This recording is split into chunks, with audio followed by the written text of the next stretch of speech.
Hello and welcome friends, welcome to the Jack study circle. जैसा कि हम लोग देख रहे हैं क्लास 9th में कुछ मेन टॉपिक्स हमने किए थे। फर्स्ट चैप्टर जो हमने किया, सेकंड चैप्टर है वर्क एंड एनर्जी से रिलेटेड। अब वर्क और एनर्जी ये बहुत ही सिंपल टाइप का चैप्टर है और ये दोनों सेक्शंस के लिए काम का है, state board as well as आपका सीबीएसई बोर्ड। सबसे पहले इसमें दो चीजें समझने वाली हैं, एक है वर्क और दूसरा है एनर्जी।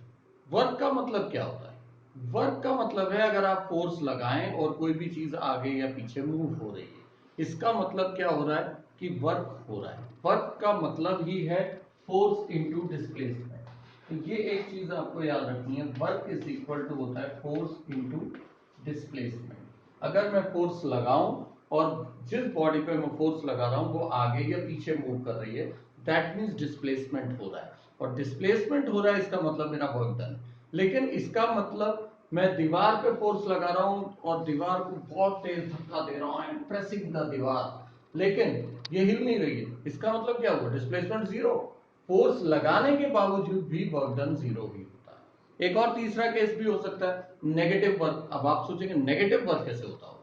नेगेटिव वर्क का सिंपल एग्जांपल है, जब हम लोग फोर्स लगाएं एक डायरेक्शन में और ऑपोजिट डायरेक्शन में आपको वर्क मिले, ऑपोजिट डायरेक्शन में डिस्प्लेसमेंट मिले। जैसा कि केस होता है हमारा एरो, हम लोग जो चलाते हैं तीर कमान, हम पीछे की तरफ खींच रहे हैं लेकिन आगे की तरफ जा रही है। इस टाइप से वर्क जो है वो तीन कंडीशंस टाइप का हो सकता है। वर्क पॉजिटिव भी हो सकता है, नेगेटिव भी हो सकता है और जीरो वर्क डन भी होता है। कोई कुली अगर सामान उठा के ऐसे खड़ा है तो वर्क डन उस टाइम पर जीरो है, भले ही उसको फोर्स लगानी पड़ रही है, उसको एनर्जी लग रही है, लेकिन डिस्प्लेसमेंट नहीं हो रहा है, इसका मतलब वर्क डन जीरो।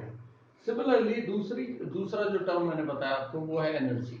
एनर्जी मतलब ability to do the work. आपको वर्क करने के लिए कुछ ना कुछ तो चाहिए ना, तो वो क्या चीज है? That is energy.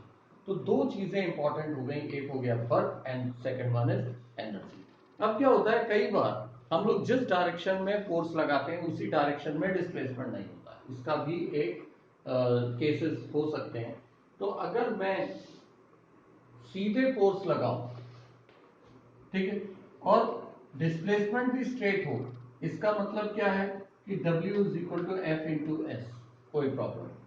हमने जब देखा कि कोई एंगुलर फोर्स लग रही है और डिस्प्लेसमेंट इधर को हो रहा है, तब हमें ये एंगल भी इंपॉर्टेंट होता है। तो इसीलिए हम लोग इसको यूज करते हैं, W is equal to f into s cos, ये एंगल केस है। ठीक है, अब अगर एंगल ले रहे हैं तो आपको तीन केसेस भी लेने पड़ेंगे, क्योंकि ऐसा भी हो सकता है कि थीटा जब जीरो हो, थीटा जीरो हो सकता है, थीटा 90 हो सकता है, थीटा 180 भी हो सकता है। अगर मैं जिस डायरेक्शन में फोर्स लगा रहा हूं और उसी डायरेक्शन में डिस्प्लेसमेंट भी मिल रहा है, मतलब ये कितना हो जाएगा? जीरो।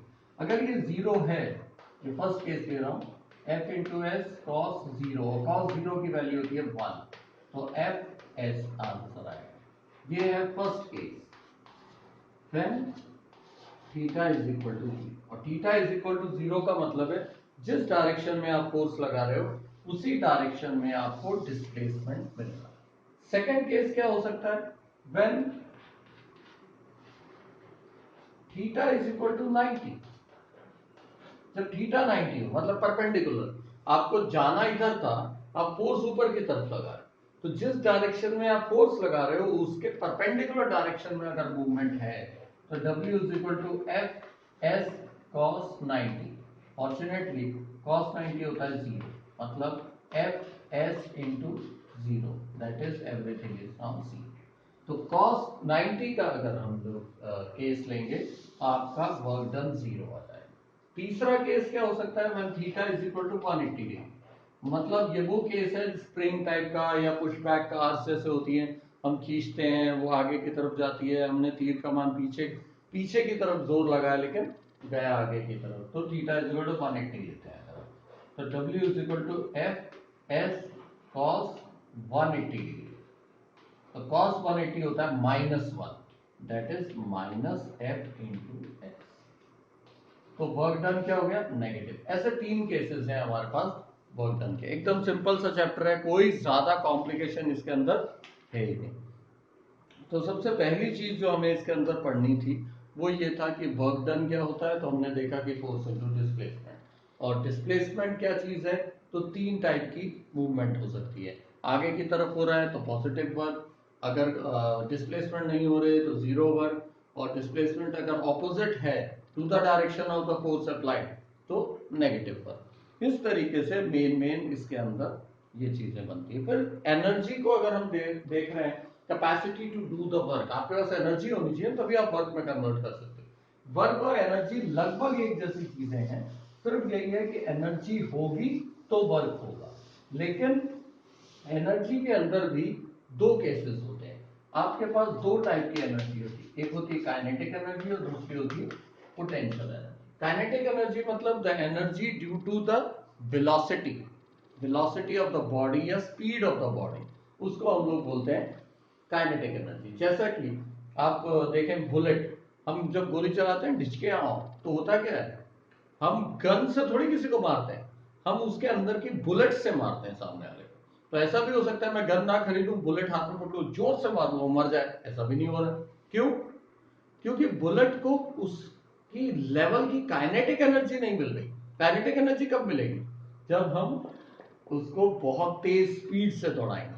तो वही बुलेट जो आप हाथ से मारोगे तो कोई नहीं मरेगा, गन से मारोगे तो मर रहा है। क्यों? हमने बुलेट के अंदर काइनेटिक एनर्जी डाल दी। तो ये काइनेटिक एनर्जी का जो बेसिक फॉर्मूला है हमारे पास, kinetic energy is equal to half m v square. इसमें मास तो चलो जो है सो है बॉडी का वी स्क्वायर। ये बहुत ज्यादा इंपॉर्टेंट है कि वेलोसिटी का बहुत ज्यादा इसमें रोल प्ले होता है। अगर वेलोसिटी ज्यादा है काइनेटिक एनर्जी ज्यादा है, वेलोसिटी कम काइनेटिक एनर्जी कम। पोटेंशियल एनर्जी का फॉर्मूला होता है M G H. M G H वो एम डी एच है जो मसाले की बात कर रहा हूँ। एक देखो आपने देखा होगा एक एकदम यंग डायनामिक से अंकल आते हैं, ये मसालों का स्वाद and all that, that is M D H. ये है M G H. M mass, G acceleration due to gravity and height H above the surface होता है। इसको समझने के लिए कि पोटेंशियल एनर्जी चीज क्या है, आप बिल्कुल सिंपल सा एग्जांपल ले सकते हैं। ग्लास टेबल है मान लीजिए, ठीक है, उसके ऊपर एक हैमर रखा हुआ है। अगर हैमर रखा हुआ है तो हैमर से तो कुछ होगा नहीं ग्लास को। हम वो हैमर को उठा लें, अगर 1 फीट ऊपर ले लें और उसके बाद उसको छोड़ दें तो ग्लास टूट जाएगा। क्यों? वही हैमर वही ग्लास, हमने कोई उसके अंदर ये मंत्र नहीं पढ़ा, कुछ नहीं किया, कैसे उसके अंदर एनर्जी आ गई? क्योंकि हमने उसकी लोकेशन चेंज कर दी। जैसे ही मैंने उसको ऊपर उठाया पोटेंशियल एनर्जी आ गई। सिमिलरली आप ऊपर, आप छत पे खड़े हो, नीचे खड़ा है, ऊपर से नीचे कोई भी चीज थ्रो करो आसानी से हो जाती है क्योंकि एनर्जी पोटेंशियल। नीचे से ऊपर भेजना है तो बिल्कुल मम्मी के पापा भी आपको याद आ जाएंगे, बिकॉज होगा ही नहीं वो, क्योंकि पोटेंशियल एनर्जी उतनी ज्यादा स्टोर नहीं हो पाती। काइनेटिक एनर्जी के लिए एक डेरिवेशन बहुत इंपॉर्टेंट। अच्छा, इसका डेरिवेशन तो देखोगे आप बहुत ज्यादा सिंपल है। पोटेंशियल एनर्जी का ही हम देख लेते हैं। Work done is equal to क्या होता है, फोर्स इनटू डिस्प्लेसमेंट, जो हमारा रेगुलर फॉर्मेट है।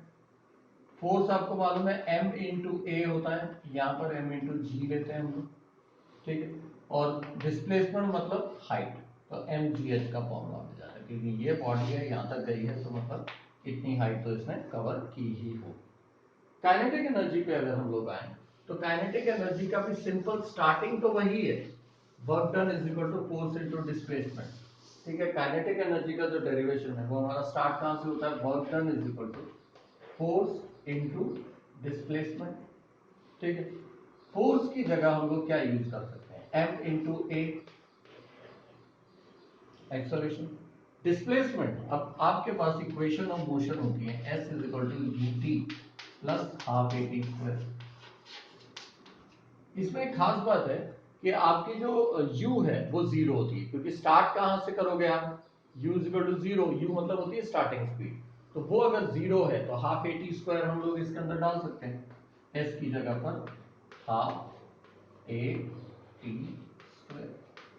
तो ये क्या बन गया आपके पास, हाफ एज इट इज बाहर कर दिया, m ए स्क्वायर टी स्क्वायर। अब इसमें एक ट्विस्ट है, एक और इक्वेशन होती थी, देखिए फर्स्ट चैप्टर में भी पढ़ लिया आपने, b is equal to U plus A T. Again आपको मालूम है u जीरो है तो b is equal to A T, 80 की जगह पर मैं बी डालू या हाफ एम।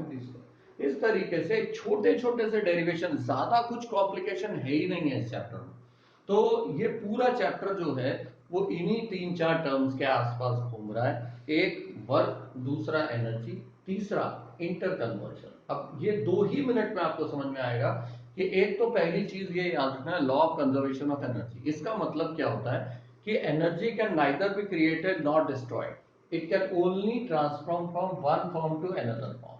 एक फॉर्म से दूसरे फॉर्म में एनर्जी ट्रांसफर तो हो सकती है, लेकिन कभी भी ना तो डिस्ट्रॉय होती है ना हम बना सकते हैं। जैसे मैं बोल रहा हूं, मैंने खाना वाना खाया, ठीक है, तो मेरे अंदर केमिकल एनर्जी आ गई। वो केमिकल एनर्जी किस में कन्वर्ट हो रही है? साउंड एनर्जी में कन्वर्ट हो रही है। मैं चल रहा हूं मतलब मैकेनिकल एनर्जी में कन्वर्ट हो रही है। मैं कोई चीज, जैसे आप मान लो गैस से हम गर्म कर रहे हैं, ठीक है, तो गैस क्या है? केमिकल। केमिकल से हीट एनर्जी में जा रही है। आप पटाखे चलाते हैं, उसके अंदर क्या होता है? केमिकल होता है। हमने उसको आग लगाई, लाइट एनर्जी भी आई और साउंड एनर्जी भी है। ये सब चीजें जो हैं, इन सब से हमें ये पता लगता है कि कितना काइनेटिक एनर्जी कन्वर्शन हो रहा है दूसरी एनर्जी। ठीक है, कोई भी चीज से, आप जैसे मान लीजिए पंखा चल रहा है, पंखा चल रहा है तो क्या हो रहा है? आपकी काइनेटिक एनर्जी जो हमने इलेक्ट्रिकल एनर्जी के फॉर्म में थी, electrical energy gets converted to kinetic energy. इस तरीके से अलग अलग फॉर्म्स की एनर्जीज होती हैं जो हम लोग रेगुलर फॉर्मेट में देखते हैं। तो बेसिकली एनर्जी का कन्वर्शन ये एक मेन चीज है लॉ कंजर्वेशन ऑफ एनर्जी के कारण। दूसरा, काइनेटिक एनर्जी क्या होती है, पोटेंशियल एनर्जी क्या होती है, and what is the meaning of work done. Work done में भी 3 टाइप के, positive work, negative work and zero work. तो ये चीजें आप एक बार रिवाइज कीजिए। जो आपको डाउट आता है प्लीज मेरे को बताइए। मेरा नंबर याद रखिए 8087479204। Thank you.